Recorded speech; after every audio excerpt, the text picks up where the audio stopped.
I can now figure out why I keep logging in as Kelly. Well, hello, Kelly. Hello.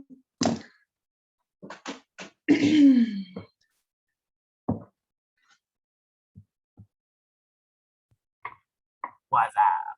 What's up? Julian, nice shirt, brah. 现在看起来 what? It was snowing at my house today. What'd you say? I said it was snowing at my house today. I had snow this morning too. It's crazy. Oh my gosh, you guys, that was so good. I don't know. I mean, takeaways huge, absolutely huge. I didn't know about the addendum place to go get county forms on Express Docs when people are like, hey, I'm writing up in Whatcom. Sweet. I didn't know that. So many things, you guys. You could watch it again, and we're putting it back on our private Facebook page, and I'm also downloading it to the university, especially Jessica, Mackenzie, Courtney. I'd probably watch those again. I mean, it's 3 hours that are worth its weight in gold, because again, like Lori said, knowing your contracts and how to protect your client is everything. It builds confidence when you're out in the field of what to say, what not to say, and how to best represent them. So we're gonna be quick because that really ran over, so I don't wanna talk too much. Just a friendly reminder, all 35 Rs and all purchase and sale agreements for new agents for the first year must be reviewed by a seasoned agent. Me, Adam, Jay, Blake, or Lori. I do not want those purchase and sale agreements going out without being reviewed. I don't want you forgetting forms. I don't want you misrepresenting your clients, and we will catch things on them if there are errors. The same thing goes when you're writing a 35R. Those get extremely tricky, you guys, and you don't want to screw something up. So because you're technically practicing law if you end up attaching a form 34 as an exhibit Z to your form 35R. You are practicing law. So you better make sure it is very, very clear to the other agent as to what is supposed to be done by who, what, when, where, and why. If I can't read it and understand exactly what's supposed to happen on those 35 hours, you're doing something wrong and you're misrepresenting your client. So those are huge things for me. So make sure you have somebody reviewing your contracts that is seasoned. Do not go to a new agent on the team, okay? Because it just happens and you get in a hurry. And the biggest thing I love that Blake said is do not do your 35 Rs at 8 o'clock at night on the day they're due. Talk about stress. Oh my God, don't do it. Your client can't sign, they're flying. You just put your client at a huge risk. So do it a couple days before, get it done. So, and then I know Mackenzie just went to her first home inspection yesterday, and I know the buyer wasn't there, but the biggest thing is, congratulations, by the way. The biggest thing is when a buyer is there, again, you're controlling the situation. You're doing damage control is what I like to say. If you let your client freak out about the 30 pages, you just lost the battle. You just lost your paycheck. So I always go top 3 things that we should focus on, right?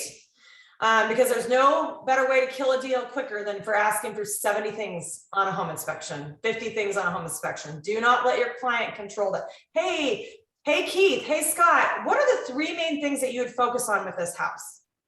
Hone the conversation back in, right? Bring them back to reality. So, all right, so those boot camps are rad. I have Mariah watching it, I have Kelly watching it, and I have Elaine watching it. Why?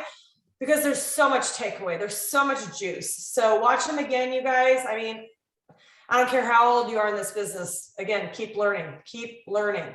All right, so we're gonna do speed dating really, really quick because I wanna get on the phones, 10 minutes and under, and I wanna just, one story of something you've learned out in the field on a contract or a negotiation that you learned the hard way. And we all have them, and I have probably 10 or 15 I could share, but I'll just take it down to a couple. So I'll just start. Seller disclosures. If they are not 100% complete by a client or the seller, every freaking line, I don't care if it's a manufactured home or it's a residential and there's a manufactured home section. I don't care if there's no lead-based paint, it's NA, NA, NA. Every line. Why is this so important? Because buyers can get out on this stuff. This is a protection for you guys that represent buyers. Anything with an asterisk needs an attachment on it. Adam, Jay, if you don't see Mariah, send that seller disclosure with the asterisk, with the attachment, call it out right now, because this is the only way we all learn. So, because at the last second, if that seller disclosure is not filled out properly, you can get out with your buyer and get the earnest money back, even though you've made it through every other contingency. Okay, so that's 1. 2, be respectful of your other agents. Showing, when you show a house, give them feedback, you guys. You get a reputation based on that. So if you're out showing houses and you're not giving the agent feedback, because it's automatic, and even if it's quick, like, hey, they didn't like it, hey, you know, it's too dated, hey, they didn't like the layout, hey, it's just not right, the right fit, whatever it is, give feedback. Because if you don't do it, I hear about it. I just do.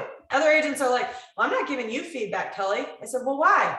Well, your agents don't give me feedback. Whoa, who is that? You know, I want to know. So don't create that reputation for yourself for not giving feedback. Why? Because the sellers are doing this. Adam, where's my feedback? Adam, you just had a showing. What do they think? Adam, I mean, it's like, remember, it's like Christmas. They're opening a present and they want to know what's going on with their house. So that's number 2. Number 3, be respectful in the houses and teach your clients to be respectful. Walk in that house like it's yours, okay? You just cleaned and spent an hour scrubbing the hell out of the house, okay? You have little kids. You loaded the little kids in the car. They're screaming. They're hungry. You put your dog in the freaking car. And that mom is stressed out like nobody's business for these showings. I mean, they're crying to the point where their husband's deployed. They're crying. They're calling, right, Breezy? I mean, come on. And you just walked in with muddy fucking shoes, trashed your freaking house, left the lights on when they asked you to turn the lights on, and you didn't lock the fucking front door. I mean, I don't know, but I'd be calling somebody then too and saying, hey, you guys just, and somebody took a poo in the toilet. I mean, I'm not joking, right? I could tell stories. I had to go down to Walmart. Water was off. Somebody crapped in the toilet. I went and got all this water, dumped it in, took care of it for my clients. But I'm just saying, treat, right, Jay? I mean, I had to go get a plunger from Edward Jones next door and plunge the crap out of a toilet because a kid took a dump in it. I mean, you can't make this shit up. I could write a book. Be respectful, teach your clients to be respectful. If they need to pee, they need to pee. You're technically not allowed to go to the bathroom in somebody else's house. Flush, make sure there's water, okay? Make sure there's water. I just hate it. This is like basic 101 stuff. Be respectful. Show up on time, dress like you're a real estate agent. Don't dress like an Oak Harbor agent. You guys haven't gone on Oak Harbor tour before. It looks like you're straight out of Compton. I mean, I'm not joking. If you want to be known to sell luxury product, show up like a luxury agent. Show up and be respectful. Take your shoes off. You know, do the right thing. Do you want me to wear a mask? Do you not want me to wear a mask? I know this is just like constant protocol. Show up with a clean car. I mean, I hate saying that. Just like, this is like stuff your mom should have taught you, right? So, because it's our reputation as a team and we want the best. So that's what I've learned. All right, who wants to go next? I'd go. All right, go. I've got 2. I'll make it quick. Sweet. Number 1, don't always assume that your client knows what earnest money is, how to deposit it, how they need to deposit it, when they need to deposit it. Even if they bought a lot of houses, you know, you'll say, hey, do you get the earnest money in? They're like, did I what? And so I've had a few that, you know, don't get it in and then don't know how to get it in or drop it off at the wrong place. Or, you know, I've had a few that drop it in the mail like the day it's due. It's like, you know, they live 10 minutes away and they dropped it in the mail and it shows up like a week later or gets lost. So always tell your clients, you know, here's exactly who you make the check out to. You can do, you know, a money order, you can do a personal check, you can do a cashier's check, do wire transfer. So just make sure that. And then the other one, 35R, doing your special response at the right time. I've either taken a nap or just forgotten and you know, missed 2. Both of them ended up pretty good. They still wanted to sell the house. One of them, we actually got $10,000 back after I forgot. And my client was in Japan and he forgot. And it was like, obviously that's just my fault, but missing the date on those is like the worst possible feeling you can get, especially when your client either wants stuff or wants to back out, and then the It'll seller. make you throw up. I mean, Oh, yeah. that's how sick you should feel. And if you don't feel that sick, then there's something wrong with you. Yeah, I've woken up in the middle of the night in sweat, like, shit, did I get that in? Because when you're juggling 5, 7 deals, 30 deals, you better know your timelines. If you don't know your timelines, you'll wake up in the middle of the night with sweat, like, oh my God, because it's their money you're protecting. Yeah, I think Jay will have a scarier story. So wait, Adam, top 3 things that you do as soon as you go pending. As soon as you go pending, what do you tell your client? Top 3 things. So get your earnest money in, schedule your home inspection, and Going out. lock your, Thank you, Jay. yeah, lock your interest rate. And that's gonna be the lender so says- important, you guys, this year. I cannot drill that down enough. Call Scott right now. Lock your rate. Lock your rate. March, right before March, it's going up. June, it's going up. So lock your rate. I have had one deal fall through a couple days before closing. Nasty deal, like lots of shit going on, lots of repairs, $10,000 in repairs that they did. And then it was like interest rate went up a quarter point. I told him to lock it in. He locked it in, and it's $125 more a month, and I can't buy the house, and I'm backing out. That sucks. You just Yeah. worked your ass off. Guess what? You don't get paid. So remember the important things. Top 3 things always. And you'll have to remind them, hey, did you take that check in? Hey, did you do that wire? You know, right away, checking on all that stuff. What else did you just say about the 35R? Oh, what are the 2 other important steps when you send that 35R that Lori talked about today? Document delivery. Yeah. Yes, don't ever forget. You guys, even if you're questioning it, send it to fucking document delivery. I mean, if you're like, oh, should I send this? Yes, just send it if you're questioning it. But any form, any deadline, any contingency, send it and copy the other one as well. So it's the other side's document delivery and our document delivery. All right, who else has a story? I think what I have to remind myself a lot is that buying a house is probably the most exciting thing that somebody will do in a year, Yes. and to treat it like it. You know, to us, it is what it is. It's work, but to them, that's their whole life. As far as the story goes, when you extend your inspection contingencies, make sure that you include your document delivery, everybody's, and make sure that you include the inspector's recommendation so that the sellers, if they are butt wipes on the other side, don't decide to run away with your earnest money and tell you waived your inspection. And Jay, elaborate on that. Like how, one page, now that we have the boxes that you're supposed to check Yeah, on so there. you got the 35R, you check the box that you want to extend. What I usually do is I include the front page, and then I include the snippets of the recommendations and what's needed. What happens if you send the whole report with that? Well, it depends on what box. Well, actually, it doesn't matter on what box you check. You just need to send the recommendation. Do not send the whole report. Do not send the whole report unless it's checked on 35 that they want the whole report. But always send the one page of the request that you're asking for on the 35R. Mhm. Exactly. Yeah, they ran away with our 8K in earnest money and said that we waived the inspection. 'Cause Those I are forgot. expensive mistakes, you guys. School Yeah. of hard knocks. Yeah. And guess what? It'll be coming out of your wallet. I Oh, mean, it did. right. So, and sometimes we need a little fear. I mean, fear is good. You know, I need it sometimes. I get going, I get a lot of deals going, I just rinse and repeat. And then I'm like, fuck, I fucked up. I had one yesterday and I'm like, I didn't disclose this. I fucking knew about it. I'm covering my ass. I'm going to have to go apologize to people. And I'll tell you what, fear is good. And then it humbles me. It brings me right back where I need to be. And I need to cover my ass. I need to disclose. I need to educate. I need to make sure all parties know. I need to make sure my client's aware of it, all that stuff. Mhm. Breezy, what have you learned? I've learned that communication is super key, whether it be with your client, escrow, title company, the other agent. So definitely had to learn a few hard lessons with that, but I'm getting there. So definitely especially one transaction, I would call escrow 3 times a week and make sure we're on the right track, or a lender I haven't worked with before, and he was really hard to work with. So I just annoy him with like emails and calls and like make sure that he was telling me everything that was going on. And so just kind of like making sure you have your, hand in everything and you know what's going on so that it doesn't screw over your buyer. And I love that, Breezy, because if you get a wonky lender because you couldn't cross-sell Scott, and that's what I looked for at this year, is how well are my agents selling Scott? So Jessica, the one thing you're gonna learn is we sell our providers. So the second you hear, oh, you're working with Navy Federal, what's the objection? Cross-sell Scott. We can't always control that, but what Breezy saw on the other side of that transaction is when she got that other lender, she had to freaking babysit that lender. And that lender wasn't gonna close on time, and guess what happens? She wasn't gonna get a 5-star review based upon how the lender did the deal, not how Breezy did the deal.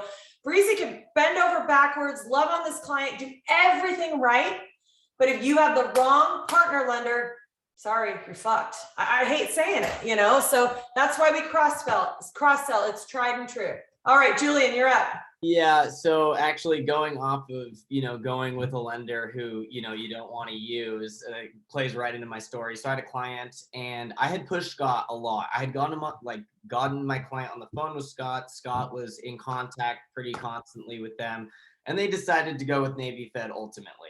Anyways, it ended up being a 50-day close, and I should have been more aware of what was happening. 15? Oh, 50 days.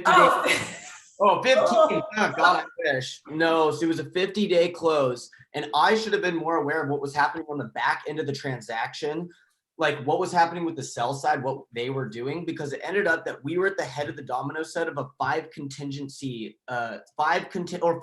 contingencies off of our sale. We headed the domino set, and Shoot me.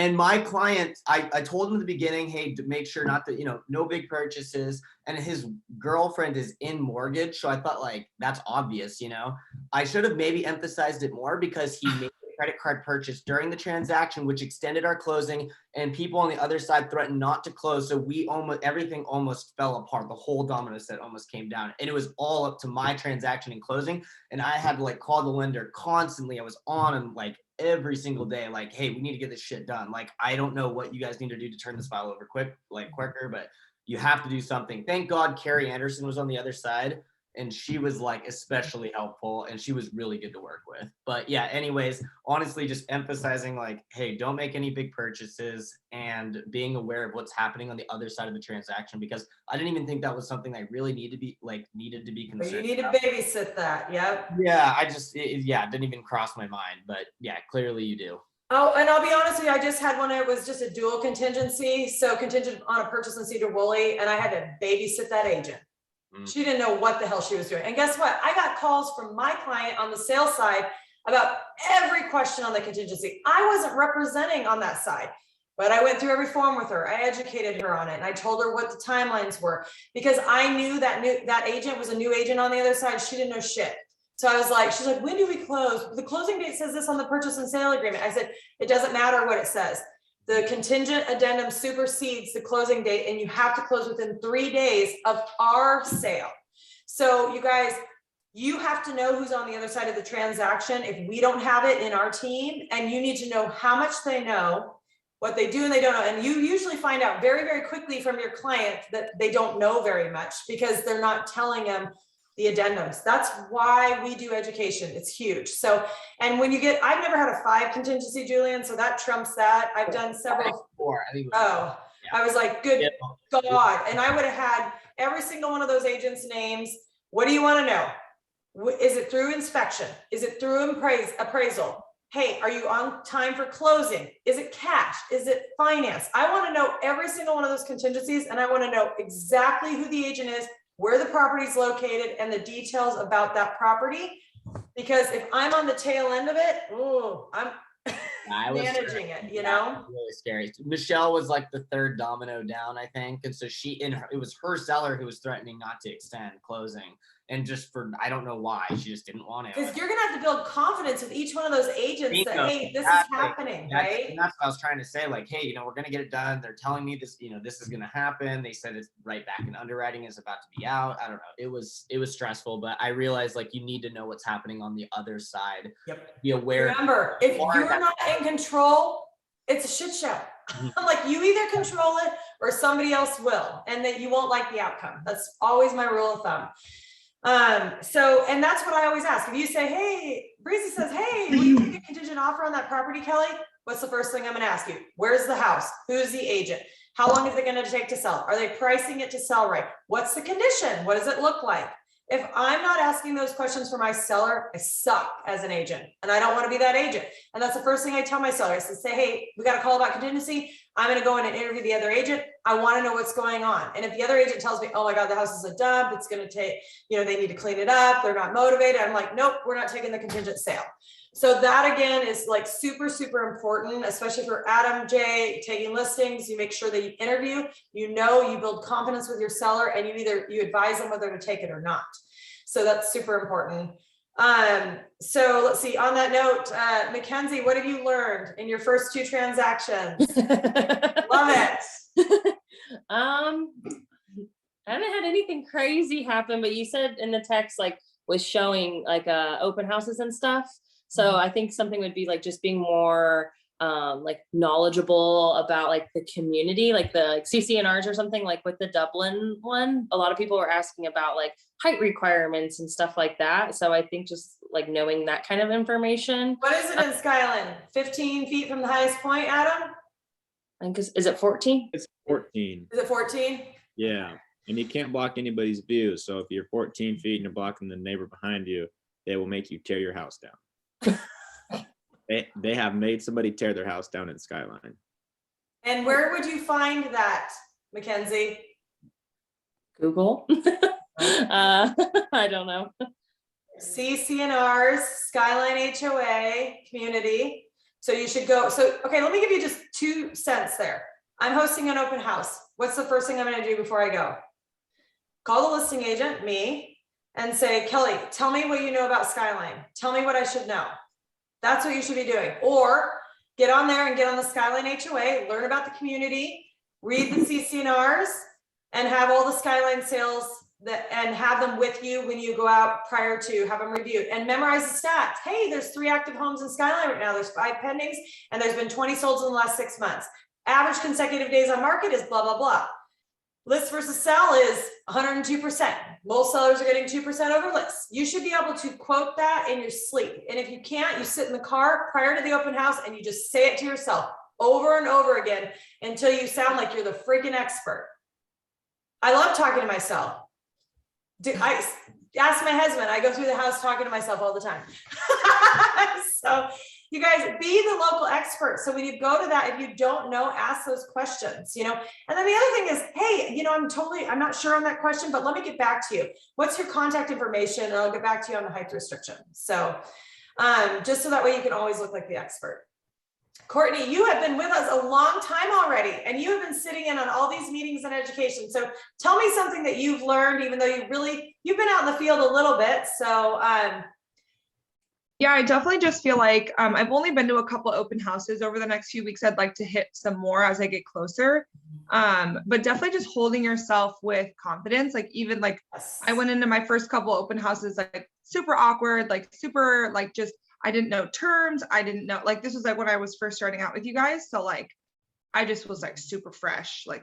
So I think just kind of going in with like the confidence of like, even if I don't know something that someone's going to ask me, I know that I can ask you guys and figure it out within 5 minutes, shoot to the group text if I'm by myself, or ask an agent who's there.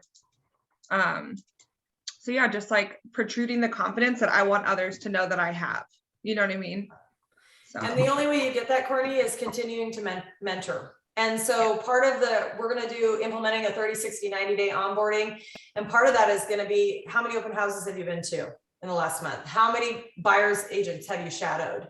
How many home inspections have you gone to? How many of our professionals have you talked to? Because the only way you're going to learn the lingo and the language is by listening and asking questions. And I don't care, they can be dumb questions, but you're learning, right? Yeah. So ask away. And there is no such thing as a dumb question. I learned all the hell about blueberries last night for 2.5 hours. Agriculture. How much is a blueberry bush fucking worth? How much are they per pound? They've gone from 25 cents to 77 cents. I am now the blueberry fucking expert because I asked a bunch of dumb questions. So Is I'm that why gonna you're sell my wearing blue first today? ag property, you guys.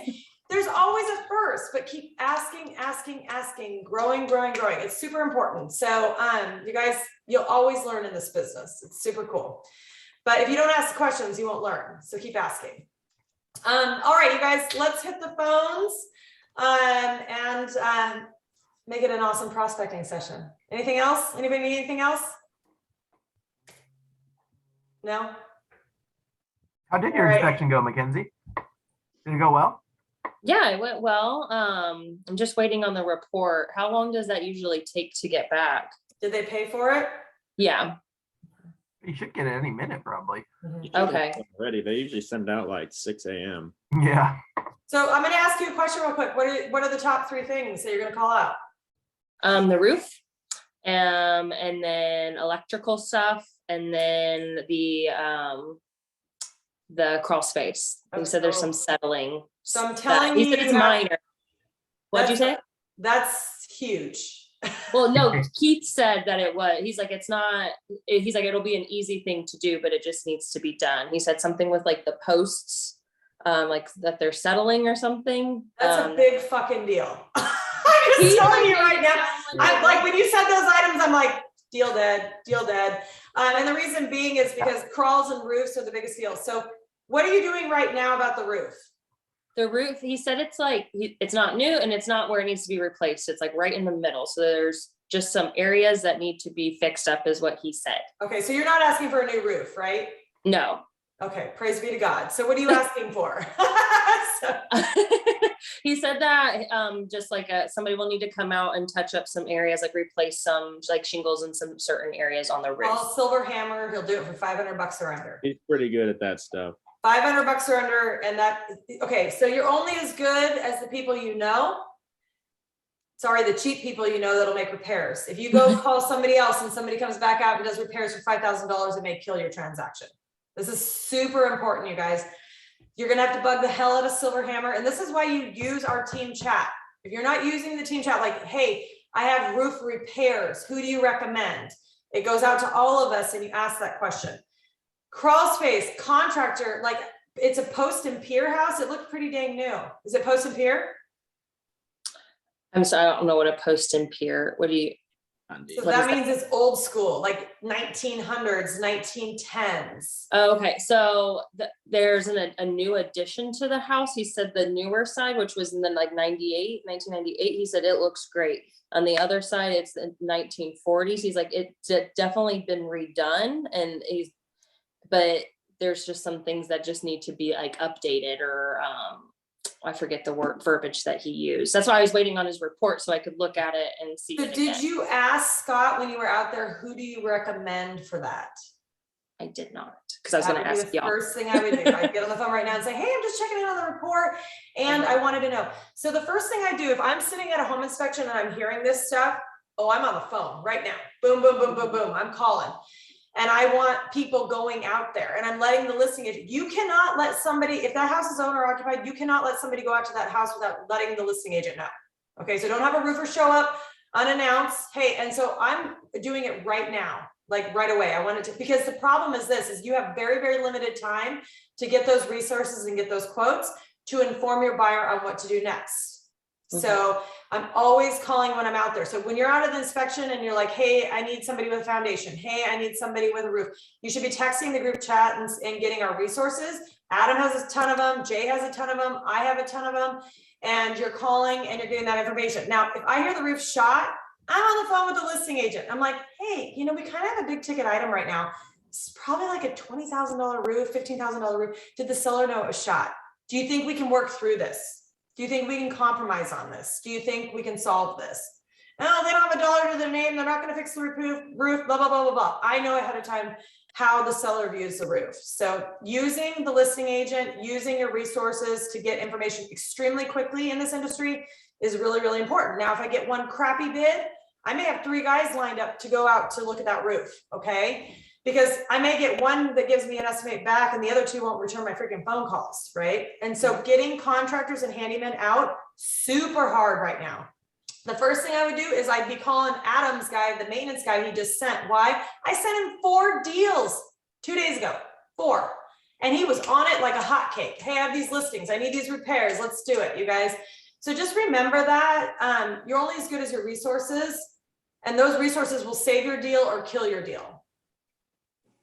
Just a couple pieces I've learned, right? Who do you Wait, I use have a- for electric if it's just like rewiring an outlet? If there's an outlet that's just not wired You're correctly? not gonna get any electrician to touch that with a 10-foot pole. They only like to do new houses. So you need to Okay. find somebody that'll do handyman stuff to fix it. I've Okay, got a guy who could probably do it. okay. And I wouldn't put on there, you know, you can put licensed electrician, but it's gonna be really hard to get that. And usually, like, if you put that on one of mine, I'll nix it and put handyman, licensed handyman, because usually I can't get a electrician out to fix it. So, Gotcha. Did you Yeah. guys have a home inspection contingency on that? Mackenzie? Yes, yeah. Okay, they have it on the MLS straight to pending, so I didn't know. No, yeah, no, there was one. so you might need to text that listing agent and say, hey, look, I saw you move it to pending instead of PI. Okay, So, because it's technically not pending, it didn't make it through a home inspection. It looks Uh, like you like a concrete stem wall, and you probably just have posts in the crawl space, so that Delane can probably do those pretty like $1,000. He could probably do most of them. yeah, Keith said like everything would be between like $3,000 and $5,000. Yeah. For like all of it all, so that he saw, so. And you could negotiate money too, if your clients are comfortable taking on those repairs. Mhm. How many days do you have to get the response back? When's it due? 10 days, But what day is that? February 10th. February 10th. Okay, so you have some time to get contractors out there to get you bids if you want, because then you can just attach those bids to the 35R as exhibits, saying, you know, work will be completed by these contractors, see attached exhibits A, B, and C. And then you know who's doing the work, whether it's warranted, that they're licensed and bonded, all that good stuff. And then the other thing you can do too is if you need more time, did you allow time in the additional inspections on the second part of the 35? Yes, Did you get, so you got 5 days? yeah.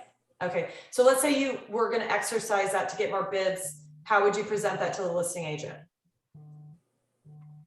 Is that where you wait and, I don't know about presenting it, don't you wait until the day before or something along those lines up so that you get the initial 5 days? Because if you present it too soon, it's like 5 days from when you're saying you're doing the additional work? Absolutely, but remember, you cannot ask for anything when you send that 35R over. So you have to check the box on the 35 that says we are requesting an additional 5 days. So Mhm. don't think you can ask for anything, just check that box. You attach the page, the one page from the report, like, hey, we're gonna have a roofer come out. And that's what you attach. And then you make sure you send that. And then your day starts the following business day for day 1 for when your day 5 would start counting. Okay, Okay. But if you have questions about that, please ask, because oh yeah, the 35R is very, very tricky for timelines. And they do not repeat ever, because it ends with the 3rd paragraph. You don't get to keep going, okay? So you need to make sure your buyers understand that when they ask for things. So, all right, guys, that was good. Good questions. All right, girl, make it through it. Get those contractors out there, get some bids, and negotiate through that. We want to see you successfully make it to pending. So. All right, guys, let's rock and roll.